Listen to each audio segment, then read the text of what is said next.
I'm delighted to have Rob Tibshirani as our keynote speaker today. Rob really exemplifies what Stanford data science stands for. He's deeply engaged in methodology as well as in applications in collaboration with researchers in different parts of the university. He's one of the people who's made the Stanford statistics department the leading statistics department in the world. He completed his undergraduate studies at the University of Waterloo and did his PhD in statistics here at Stanford. After spending some time at the University of Toronto, he came back to Stanford in, I think, 1998, where he's now the professor in the Department of Statistics and Biomedical Data Science. He's probably best known for developing the LLM method, a cornerstone in high-dimensional regression.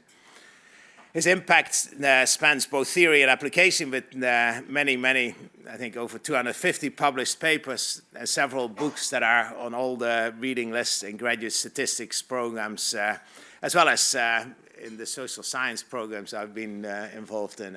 They're really used everywhere where data is being used, in particular the elements of statistical learning and an introduction to the bootstrap. He's been elected to the National Academy of Sciences, the American Academy of Arts and Sciences, the Royal Statistical Society, and has won many major awards in statistics. But these things do not really do justice to his enormous influence in the profession. He's a great and kind mentor to many students and a collaborator across disciplines and a role model for all of us, for me personally. He continues to guide, his work continues to guide innovations in machine learning, public health, and biomedical data science. Please welcome me in joining Rob Tibshirani. Thank you very much, Hito, for the very kind introduction. And thank you for inviting me to this wonderful event. My plan initially was to just talk about univariate guided sparse regression, my main topic, and then I showed it to Hito, and he said, you have to have large language models in the title. So I added no, actually, that's not true. But I do have if there's time, I have a short section on some newer work that does use large language models in combination with the lasso. But I'll only get there if time permitting. And I do want to encourage questions during the talk, because I mean, questions of clarifications. If they're long, complicated questions, we can wait till the end. But I think it goes better, and I enjoy it more if you ask questions. So, main topic, univariate guided sparse regression. Joint work with Trevor Hasty, who's here, my longtime collaborator, and Shorav Chatterjee, who's another colleague in statistics, and lots of thanks. And there's, on the left side of the picture is Sequoia Hall, which has been our home for 30 years? 30 years, I guess. And now just recently, half the department has moved into this beautiful building. So we're right across the street from each other, half and half in Sequoia and Coda. So there's my co-authors, Trevor, longtime collaborator. Since we're graduate students, we collaborated. I counted it up, 79 papers and 4 books. Shorav, so actually Trevor and Shorav are my office mates, one to the left, one to the right. And I've never worked with Shorav before, and I mean, I've talked to him, but he's a probabilist, and we didn't have that much in common. And then I wandered into his office one day, and I mentioned this project, and he does some amazing theory, which I'll summarize in just a couple of slides, but if you're interested truly in it, you'll want to look at the paper. So it's been a lot of fun. Okay, so this is about the lasso, which I hope you've heard and maybe hopefully used. But the main idea is it's a supervised learning method, a linear model, one fits, trying to predict y from features xij. And the novel thing is that you have a budget or a bound on the sum of the absolute values of the coefficients, right? So without the bound, of course, it's just least squares. But in cases, say, when the number of variables exceeds the number of observations, least squares is singular and not very useful. Well, the constraint allows you to, first of all, gives you a unique solution, but it also gives you sparsity. So if that bound S, which is determined by U, using, say, cross-validation, if it's low enough, it forces some of the coefficients to 0. Namely, the ones that are not very predictive, hopefully, and the ones that are predictive will survive with a coefficient. So It's a convex problem, which is great for computation. Again, it gives sparsity, so doing a feature selection, but it's a continuous convex problem, so it scales very well to very large data sets. And our lab has written an open source R package called GlimNet, which you hopefully have heard of. Jerry Friedman, our longtime teacher, Trevor, and others are responsible for that, for GlimNet, and it's very popular. I'll show you, actually, let me flip the next, well, I'll mention, just recently, if you're a Python user, there's a new package by Trevor's brilliant student, James Yang, who recently graduated, called Adderley, which is basically GlimNet in Python and more. It solves the group lasso very efficiently, which I've never seen done before. So it's really a remarkable package, and it's available in Python. And sort of my brag slide is that here's the cumulative downloads of GlimNet in R since its inception 13 years ago. And you can see it's up to 8 million and seems to be actually rising fast, quite fast. And Adderley's only been around for about 6 months, but it's already got 320,000 downloads in Python. So there's a lot of interest happily in sparse regression. I mean, despite the fact that we're in a very exciting development world with large language models and deep learning, I still think there's an important role for these kinds of models, which are simple, they give sparsity, especially in cases, I work in the medical school, mainly.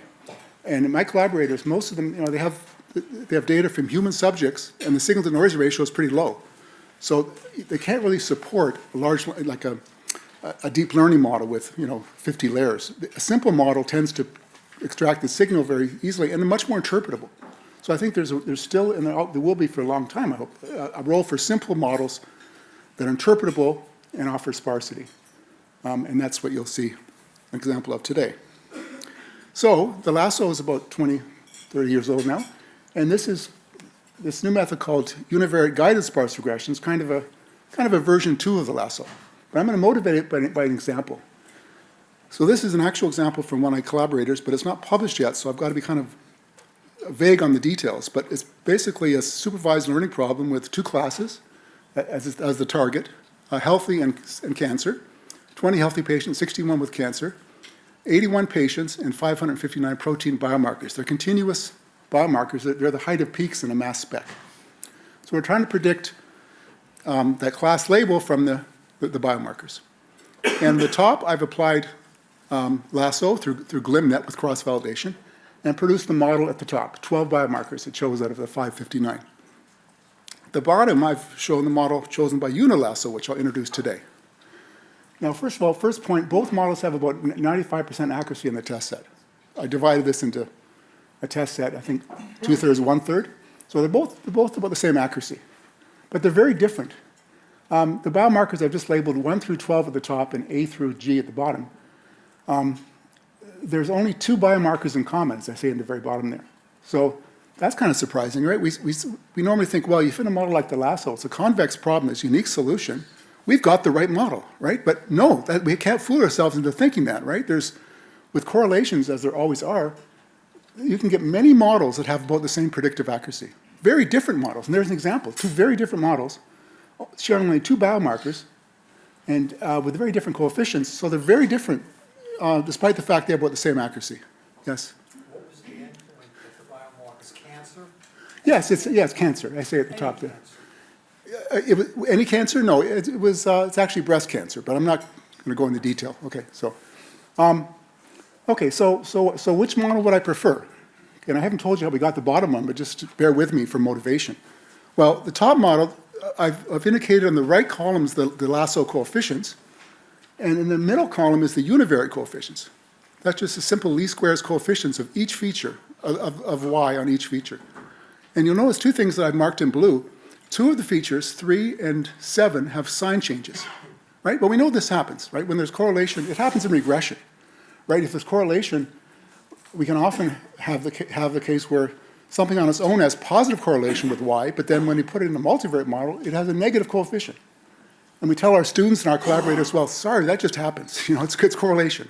And, we're not happy. No one's happy, but it's just, we live with it, right? We try to explain it and, okay. But what that means, for example, is like biomarker 3 on its own, negative actually is good here, so lower chance of cancer. On its own, it's a little bit protective. But now in combination with the other 11, it's very bad, right? It's up to 6.8 2, 4, 5. And number 7 is the other way around. Starts off being protective, not protective, and then in combination, it's very protective. Like the sign is changing. Okay, the UniLasso, which I'll introduce in a couple of slides, has the property, we're going to not allow those sign changes. That's an explicit constraint. So you see at the bottom, the univariate coefficients and the multivariate UniLasso coefficients have the same sign. They start positive, they stay positive. They start negative, they stay negative. Now, whether you like that or not, we'll talk. When I first talked about to my son, who's a statistician at Berkeley, he was like, "Oh, you can't do that. It's sort of like it's sacrilegious." Well, we know that science can change. Well, a point of view we're taking here is that, well, let's make this restriction, see where it gets us. Maybe we don't lose much and we gain other things. And so the second point is, I have a reason to prefer the bottom model more than the first model, but just looking at the coefficients. Can anyone guess maybe besides the sign changes? They're both about the same accuracy. It's a little sparser, that's good, but it's 12 versus 7. But there's another notable thing that yes? Smaller magnitude. Which got smaller magnitude? Of the UniLasso. Smaller magnitude? Of the right column, of the... Yeah, Okay, well, that was exactly sort of the opposite of what I was thinking. So, no, maybe that's something. But so what I was going to point out is that the univariate coefficients in the bottom table are bigger in absolute value. So what does that mean? That means the markers on their own are stronger. So why do I think that's good? Well, you guys are probably basketball fans, watch the Warriors, right? If you're putting together a basketball team, right? On the top, what's happened, you've got some players. Number 3 maybe doesn't really belong. He's not a great player, but in combination with the other 11, somehow they have just the right chemistry and they do well. But the bottom table is forget about the fact there's negative signs. Allow me that poetic license. But they are big, so it's a team of stars. Now you put them together, and maybe you're not surprised they do well. So I'm saying I think it's more credence in things that are strong on their own, that they're going to remain strong. But when you apply this model to new test data, and I'll show you that in a moment, you kind of would expect that the bottom model is more robust. The top model is kind of fragile because it's really relying on correlations, right? The chemistry between the variables. And now if you apply it to new data, which undoubtedly will have different correlations, it's going to be more fragile. So that's the motivation of all this whole work, is that somehow univariate strength is something we can tie ourselves to and produce a more robust and more interpretable model. It'll be much sparser, as you'll see. In this case, it's a little sparser, but when you see lots of examples, you'll see the sparsity is like often half as many biomarkers come out with non-zero, and the model predicts typically about as well, sometimes worse, a little better, sometimes a little better, but more interpretable because of this univariate strength. Yes? After sparsification, is there any variability that isn't captured by UniLasso that was captured by Lasso? Any variability? Like in, let's say, the uncertainty in the model? I'm not quite sure how to answer that. I mean, they have about the same predictive accuracy, so from that point of view, no, but, well, maybe in a couple of slides, my slide might answer that. This is the most important, well, I'm going to show you the definition in a moment, but this is the motivation, so, yes? Are you overfitting your model with the original Cox regression? You needed 10 endpoints for each parameter, and now you got 12 parameters, and if your endpoint is cancer... Just a sec, there's no Cox regression here. This is a binary outcome. Yes, no. Yes, no. Sorry. Yeah. Okay, so, yeah. Okay, so now to step back and finally define the method. So there's two objectives here. We're going to restrict the signs of the final coefficients to be the same as the sign as the univariate coefficients, or they can be 0. They can be, should say, or they can be 0, or they are 0. I say caution because this is kind of like against the traditional statistical viewpoint, right? But we'll see what leads us. And then features with larger univariate coefficients should be given a boost in the final model. So that's coming out of the fact that we'd like these big coefficients in a univariate sense. And we want to use those as kind of a prior to say, well, all else equal, I kind of expect them to be, that feature to be important in the multivariate model. Right? If age is very predictive of Alzheimer's, for example, on its own, which it probably is, right, in a positive way, Now you throw age in with 10 other variables, you expect it also to have a reasonably large effect. I mean, it can happen that because of correlations, it's canceled out, but again, if life were fair somehow, that would be a natural thing to expect. Okay, so let's see. Okay, so here, did I miss the, oh, there we go. Sorry, yes. So this is a summary of where we're going to go. We're going to I'll introduce the method finally and show examples, one good, one bad. You'll see that it's easy to break this badly. So I don't want to give you the impression this is a panacea for every problem. It's not. I'll talk about adversarial attacks, which will examine how robust these things are to changes, to drift in the test data. I'll talk about actually the competitor to least squares that emerges from this, and then lots of other things which I may or may not all cover, but let's go. So, yes?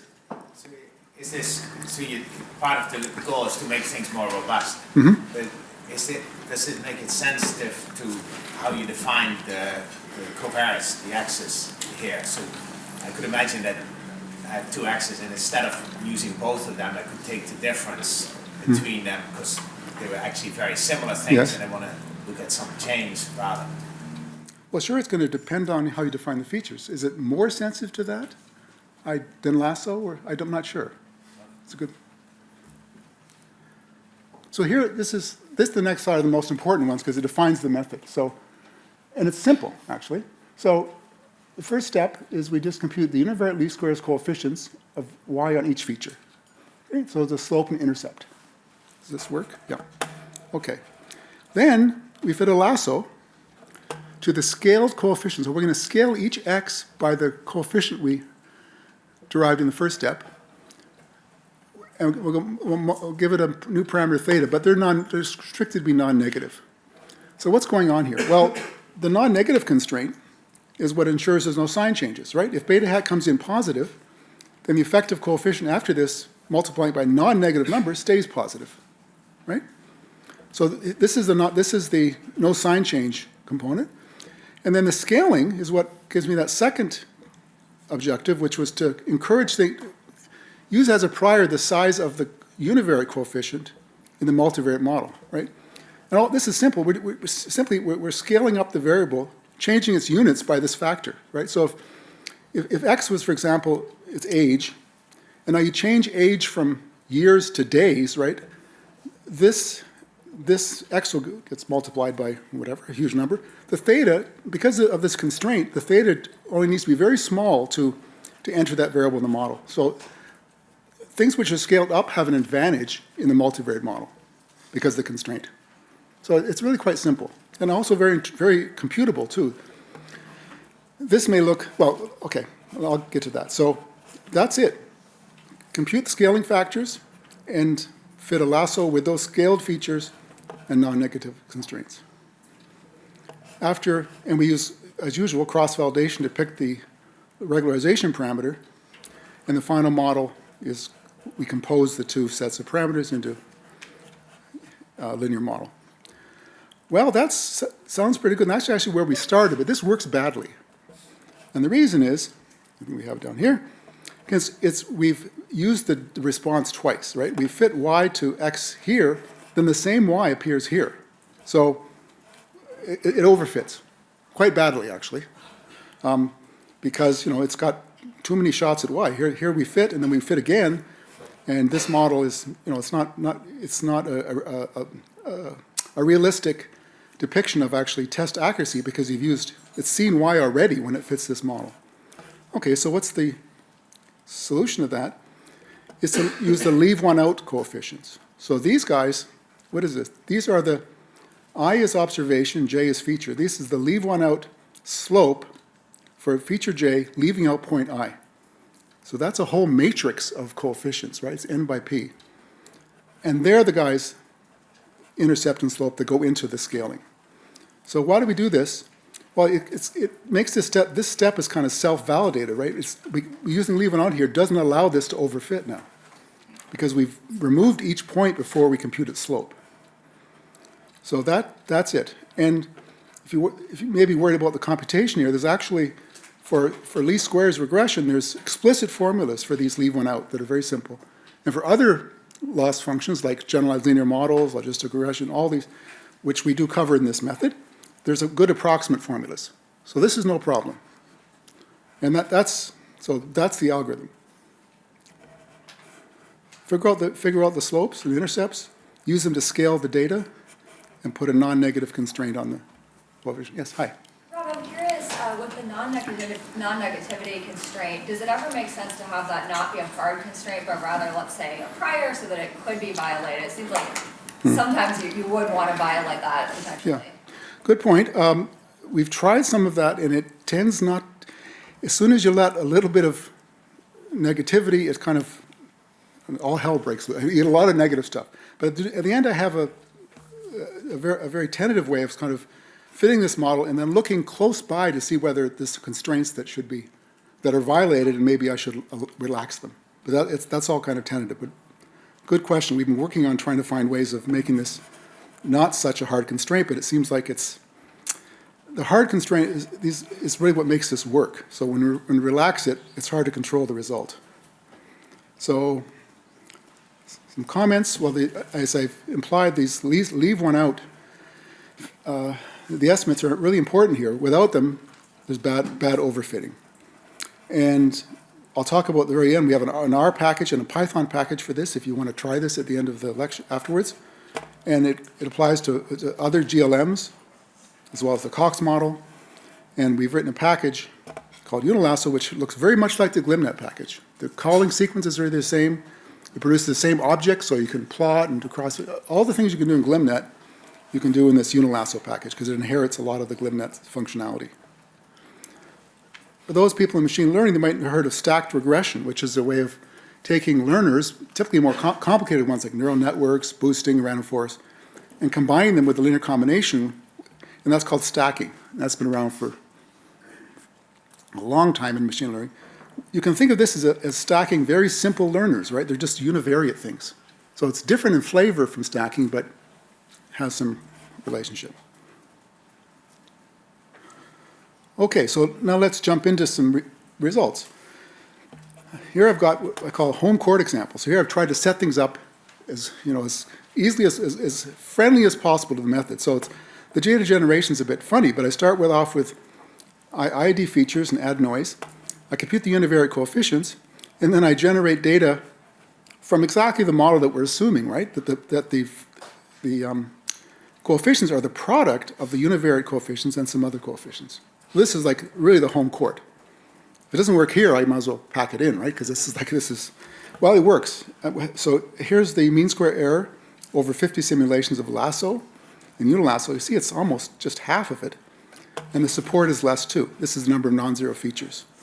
And along the way, since we're playing God here, we know the true coefficients that are non-zero. The false positive rate is better, and the true positive rate's higher, and the false positive rate's lower. So it's a win, as we had hoped. I mean, I'm kind of surprised it won by this much, but when you hand this data to Lasso, you don't do nearly as well, because this is using the information that the strongest coefficients in the multivariate model are also the ones in the univariate model, right? So it's using that prior information. Okay, well, how about a bad example?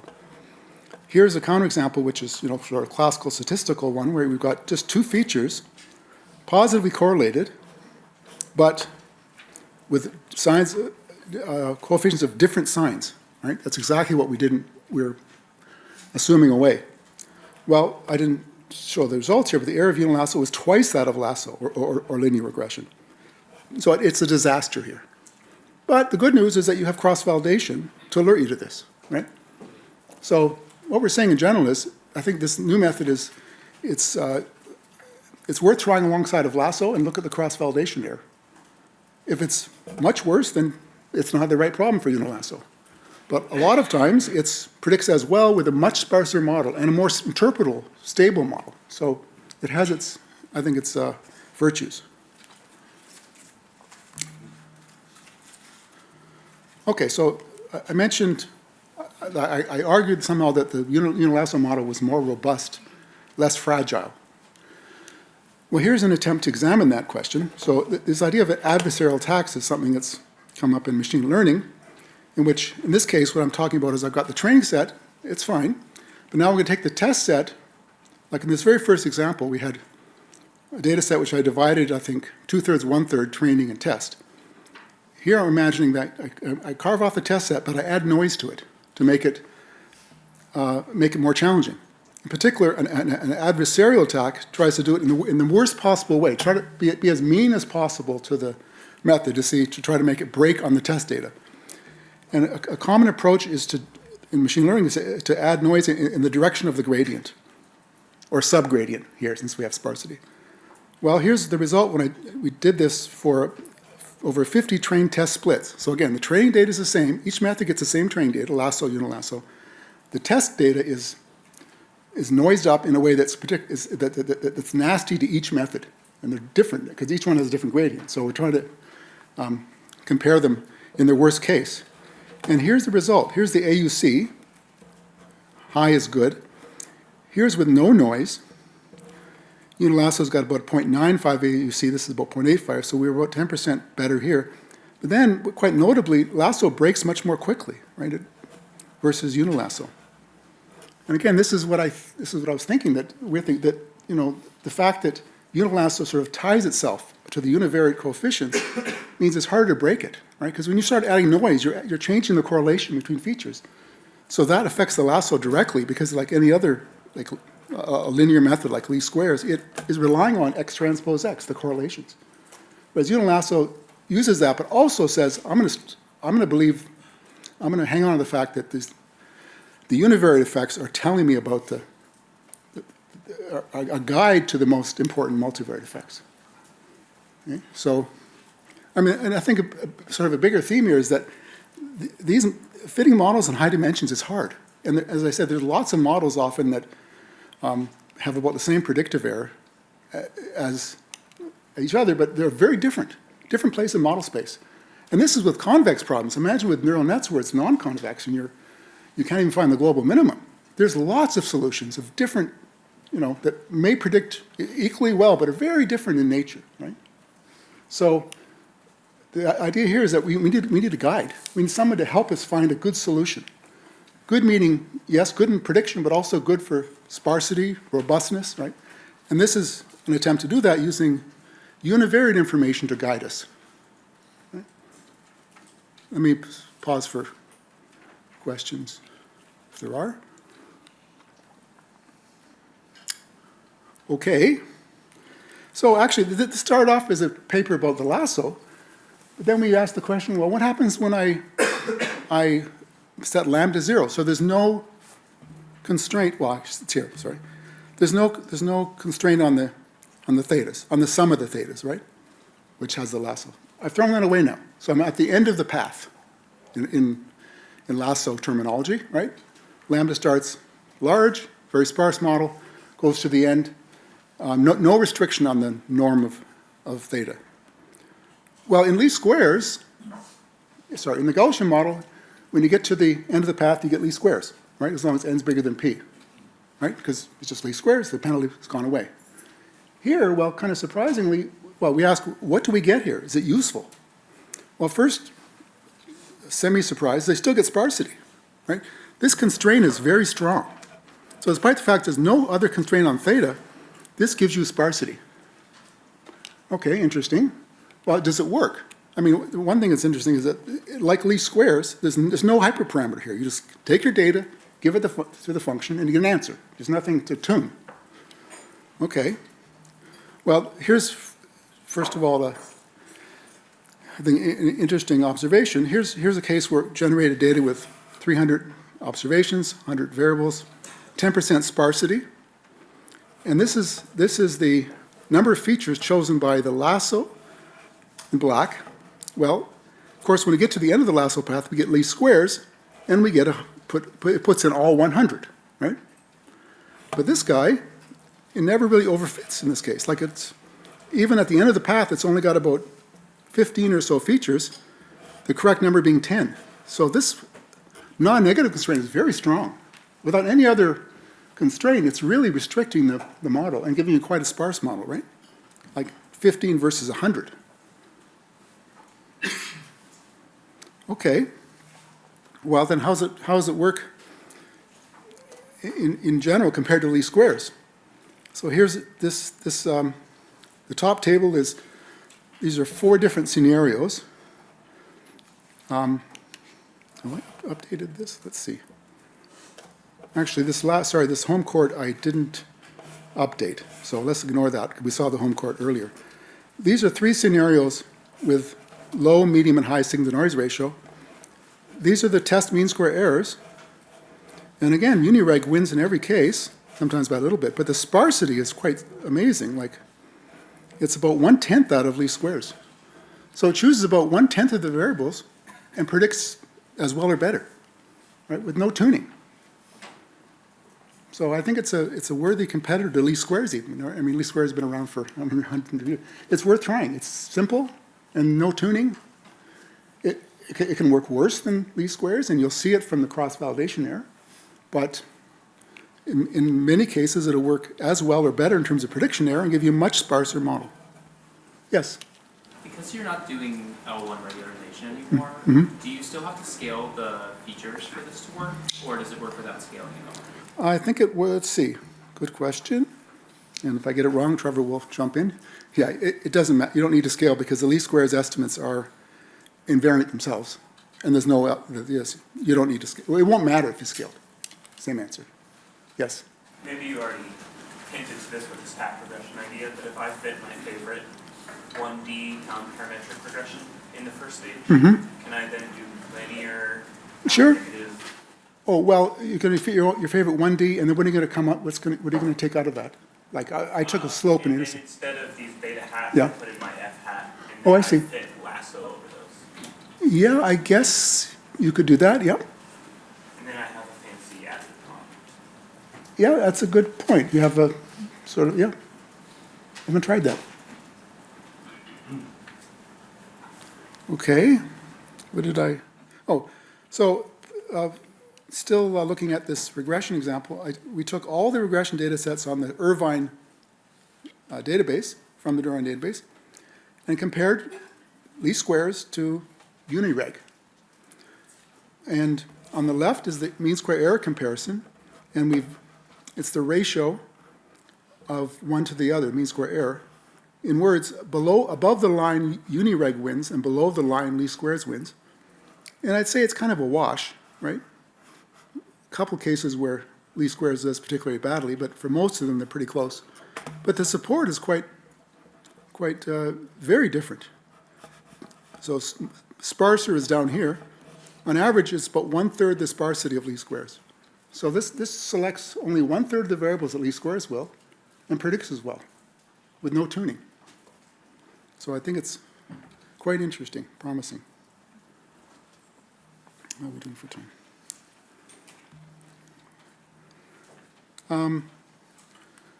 This example is the diabetes data, which is among statisticians kind of famous. It's in the original Lars paper that Brad and I and Trevor and Ian Johnson wrote years ago. And it's 442 measurements of patients, 10 variables predicting quantitative measure of disease progression 1 year after baseline. This is in diabetes. Well, let me cut to this. Make a long story short, least squares actually and lasso have a lower test error. And this is over many replications than UniReg or UniLasso. Okay, so we lose some prediction error, but then again, as you can expect, the sparsity of UniLasso is much better. But this is kind of troubling. This is just looking at least squares and lasso over 50 half-half splits training test. And these are 3 of the features. Age, for example, over the 50 replications, half the time it has a negative coefficient, half the time a positive coefficient, right? Which is, again, kind of bothersome, right? Because, you know, the signs are really, they're wild cards. The lasso, same kind of thing. It selects age half the time, but when it selects it, it gives it coefficients of very different signs. So despite the fact it predicts a little better, we should be troubled by the fact that these models are really hard to interpret, the features, because the signs are kind of arbitrary. Again, the age isn't very strong here, but it was selected by the lasso.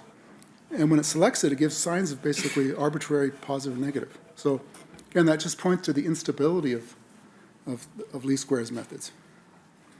I'm going to skip that. Okay, orthogonal design. So I think this is interesting. For those of you who know about lasso and ridge regression, when the variables are uncorrelated, you can explicitly write out the solutions. Like you don't need to do any optimization.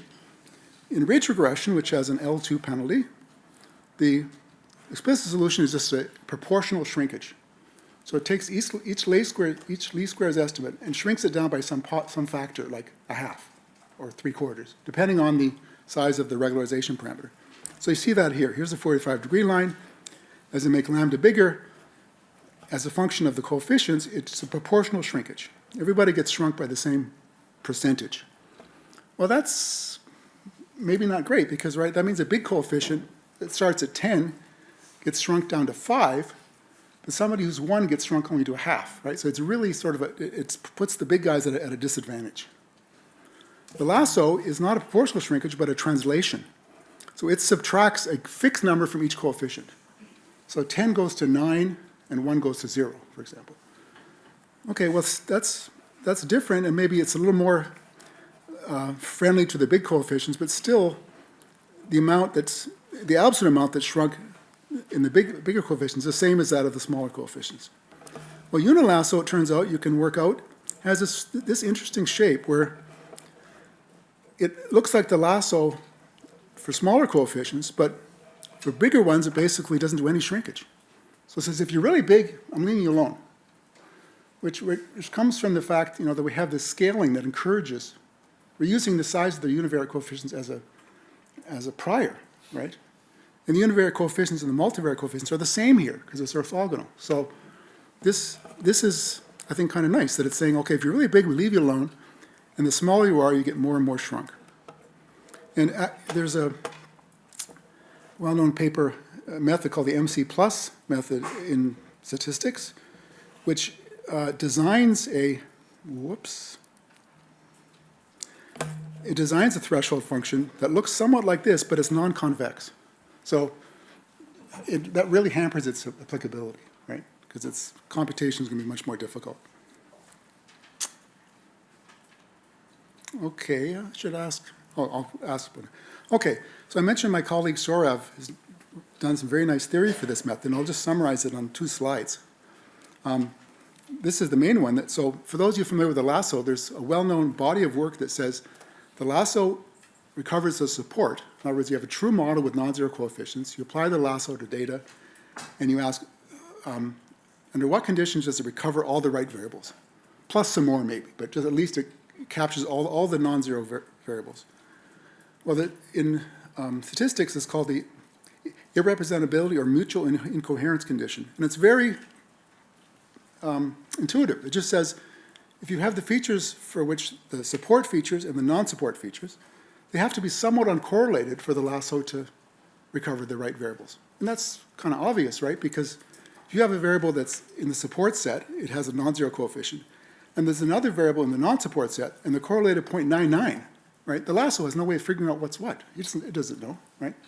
So this is a reasonable condition. I mean, the actual math involved in proving this is substantial, but it's an intuitive condition. Well, for the UniLasso, it's a very different condition, which is interesting. Well, the main condition is that, sort of obvious, that the univariate and multivariate population coefficients must have the same sign. Well, that's kind of what we assumed. Okay, but what's interesting is a sufficient condition for this to happen is as follows. For each pair of features in the true support, if they're positively correlated, then their population coefficients have to have the same sign. Conversely, if they're negatively correlated, they should have different signs. So it's kind of reasonable, right? You have two features which are positively correlated. So they're pointing at y in the same direction. Well, when you put them together in a multivariate model, they should have the same signs. Again, it's one of these things that, yeah, that sounds reasonable, not necessarily true, but if life is fair, that's a reasonable assumption. And it's under exactly that condition and other regularity that UniLasso picks up finds the right support. Positively correlated things should have the same sign. Negatively, different signs. Okay. I maybe won't cover this. This very recently, I came up with a result for UniReg, showing under what conditions it's better than least squares. But maybe I'll skip that. And I'm going to skip, there's lots of simulations in the paper, but showing simulations in a talk is kind of boring. It's just to summarize, and you can look at them yourself. Basically, in terms of mean square error, UniLasso and Lasso tend to be pretty similar. In high signal-to-noise ratio, the Lasso can do considerably better, mean square error. But UniLasso delivers much sparser models. Okay? And we include in the simulations, well, the adaptive lasso, also the match method. You might think, well, if you want sparsity, more sparsity, just take the lasso path and increase lambda to the point where you have a sparser model. Like if the UniLasso gives you 10 features, just move down the path, move up the path until you get 10 features from lasso. Well, we do that, and it does quite a bit worse in mean square error. So they're both sparse, but the way of finding the model is important. How am I doing for time? Because 14 minutes. Okay, I will have time to touch on the last topic then. I'll just mention this. So I work, and Trevor works with Manny Rivas in genetics here, and he works a lot with SNP data, right? And in that setting, in that people are trying to correlate SNPs with a phenotype, and quite often people will publish large studies on, we say breast cancer, looking at SNPs correlated with breast cancer, but they won't give you the raw data because it's so valuable, right? They took so long and spent so much money, but they'll give you summary scores, like univariate t-statistics. That's what they'll publish in the paper or in the tables. So the question is, well, suppose we have a SNP data set. We have the data from Stanford. Stanford tends to have small populations because it's a fairly small center. And we want to correlate, we want to find a predictive model from SNPs for predicting some cancer. And we see this paper, they're much bigger. They're from England, whatever. They've got tens of thousands of patients, but they won't give us the data. But again, we can get the t-statistics in univariate scores. So how can we use that here? Well, obvious idea, at this first step, rather than internally getting the scores, just use external scores. Right? Those beta hats, which came from the data, now let's just grab them from the authors of the large study. They're like a prior, very simple prior, right? We just use them as weights. So this is an experiment to examine whether that happens, whether that works. Again, this is generated data, large number of features. We have a training set T, and this external data E, which we don't have access to, but we have access to their univariate scores only. So in the simulated data, here's the lasso's performance, just on its own, no external data. UniLasso is a little better. And now here's what happens when we take the first 100 observations from E and compute their univariate scores and use those as a prior. We get a pretty good drop right away. So again, we're not using the data. We don't get access to the data E, just the univariate scores. Somewhat surprisingly, I don't know why this is yet, we don't get much improvement. Here's 100, add 200, 300, blah, blah. We get no improvement, looks like, adding more. I don't know why that is, but if we do get all of E, and we break into their lab and graph their data, we can do much better. So this just shows there's some promise in using external data scores as a prior. And again, it's very simple. Like a lot of Bayesian methods are non-convex, and this is very simple to compute. You just put in the weights and you apply the lasso. It's very simple. I'm not going to go there. I'll just say, I have a bunch of grad students working on various applications, generalizations of UniLasso to random forests and neural nets, but nothing definite to report yet. And maybe most exciting for me is I have a whole bunch of collaborators. I have many collaborators in the med school here and other places, and a lot of them are using it, or their students are using it, and they like it. It's producing nice results for them. They like the models. So that, to me, is like maybe the true test of whether something is useful, because you can always simulate data and stuff, but the fact that people seem to be using it and liking it is encouraging. And here's the paper on arXiv, not published yet. Here's on Trevor's GitHub is the R library, UniLasso. And here in Python, here's the Python functions that one of our bright students, Sophia Liu, has developed. So maybe if you want to take a screenshot of that, or I think also I've given you guys the slides anyway. You can get it from a screenshot, or if you want to use them. Python and R. Okay, and how am I doing with time now? 10 minutes, okay, so I will, well, let me stop there for questions, and then a very brief discussion of something different, also Lasso, but large language models with Lasso. And there'll be time maybe afterwards for questions too, is that right? Yes? Oh, we'll see, okay. So let me,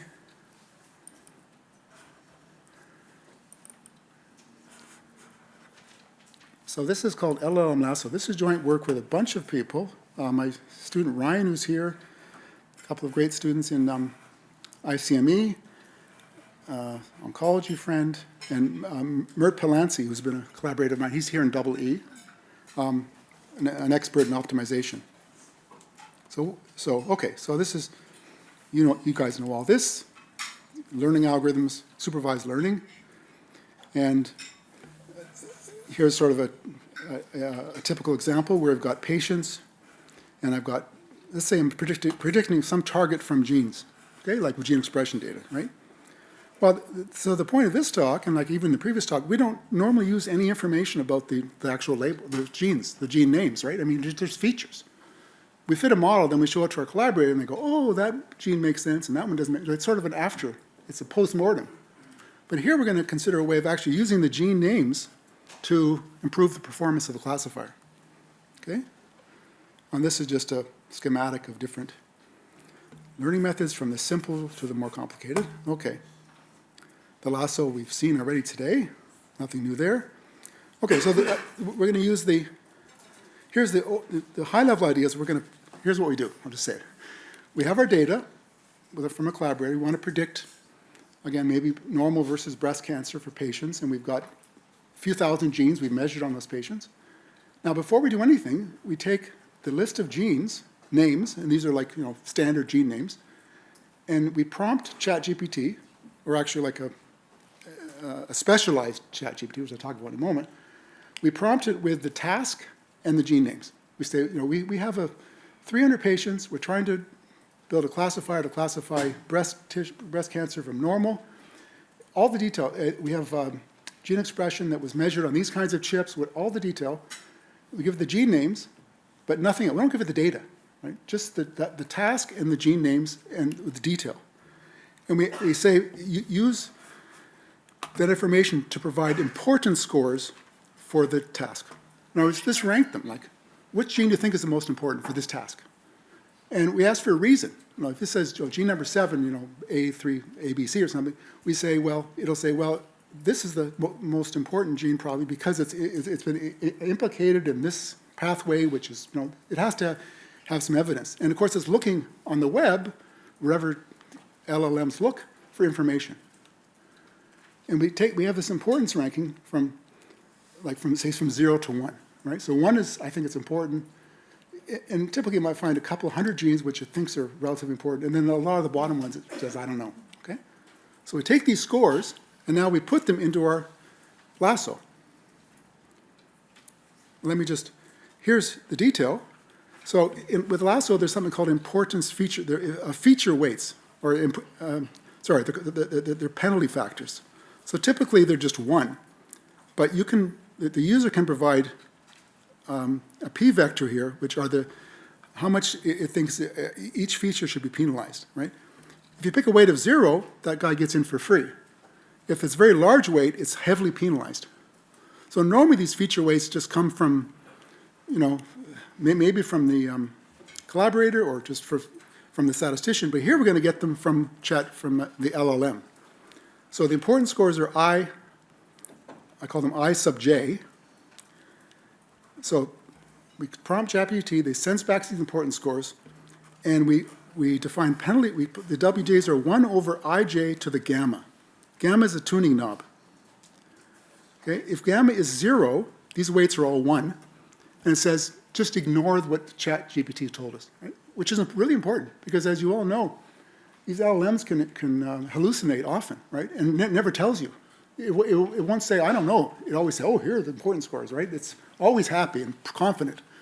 Well, this is an internal check as to whether we should trust the information, because we use cross-validation to pick gamma. in our data. So this is really important. It's a guardrail, basically. When gamma is 1, we accept the importance score fully, right? Because now it's 1 over ij. So the more important you are, the less penalty you get. So that's it. It's very simple. So we hope, what would happen, we hope, is that this will improve upon the lasso if it's getting good information from ChatGPT about the genes. I won't go through this, but let me just say that the students get the credit for this. It took a lot of time to craft the prompt to work well. The background, the task, the formatting, etc. And also, I should say that, I had it up here, we use a RAG LLM. So this is not just standard LLM, but we fed it a lot of information about genetics or whatever, in this case, gene expression. This method is very general, though. Any features you have which have some meaning outside of the data, you can potentially use ChatGPT to give you importance scores for those features. So here's a typical example where this is, again, real data in lymphoma from our collaborator. This is a graph of test error against number of features. The black is standard lasso, no outside information. The middle two are various forms of boosting, again, not using any external information. And the new guy is in dark, whatever it is, orange or red. And you can see you get somewhat lower test error with fewer features, right? Like here, you've only got 12 features and it's doing quite a bit better than the others. So it tends to give you better test error, not always, but better test error for sparser models. And the other thing I think that's a good social point about this is, typically we do these kind of analyses. We hand our collaborator the gene list. Here's the 100 best genes, and he looks at them and says, well, they look kind of strange. They're all new to me, right? Whereas this method will tend to give a mix of old and new, right? Because after all, it's used the web to figure out what scientists think about these genes. So we tend to get things which are somewhat, there's some genes which are well known, and then there's new stuff. And that makes it much easier for the scientists to accept, right? Because to trust the system. If you try to tell him or her, this is all new, then their 20 years of experience in oncology is sort of thrown out the window. Like, they know a lot about these diseases, much more than we do. So you tend to get a nice mix of what the experts think and what's novel. And I think that's maybe a good thing. And that's it. And okay, I'll leave this one up, which is the Python website, which has software for this, LLM-lasso. So I'll stop there.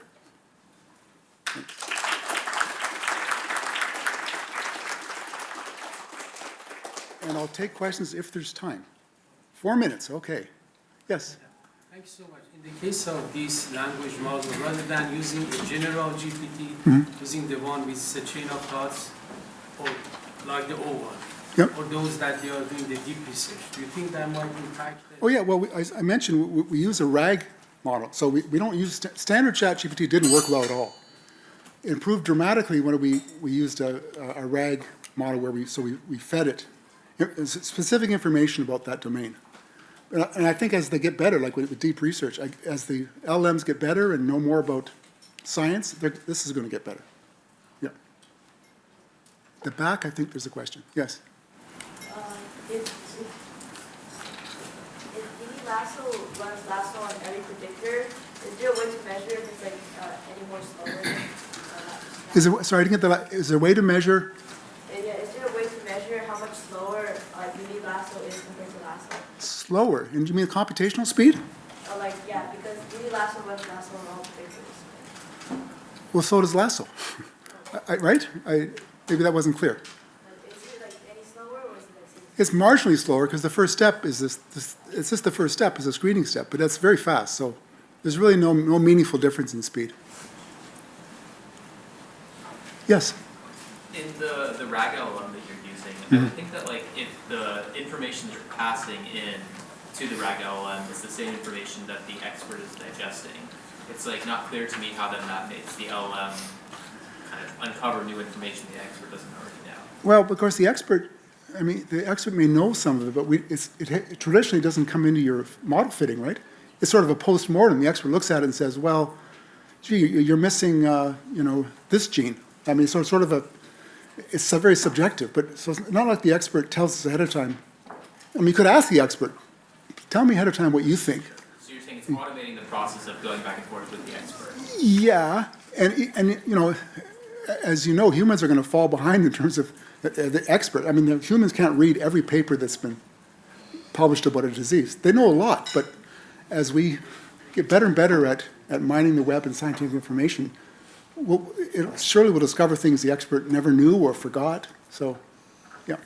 What is the process of like feeding the LLM all the information available about what's been published? Well, it's not all the information. So we went to, I forget is Ryan here? I remember the name of the database, but we went to a database and fed it many, many pages of, like thousands of pages from the website. But that's probably going to improve. Like I think deep research may already be doing that and more. So I think the logistics will change, but you do want something which is specialized for your task. Yes? Thank you very much for this session. I'm Dhaval, a Stanford alumni. I wanted to ask, where do you take this research in the next few years? I mean, you try to do other LLMs like Grok and see how it compares against a RAG version of Grok and with the ChatGPT RAG and see. Yeah, I think, yes. I mean, new LLMs and move beyond the lasso for other supervised learning methods. I think that's an important idea because it's more general. You can do that with boosting or other models. Okay, thank you. Good. Okay, I guess. Yeah, thank you.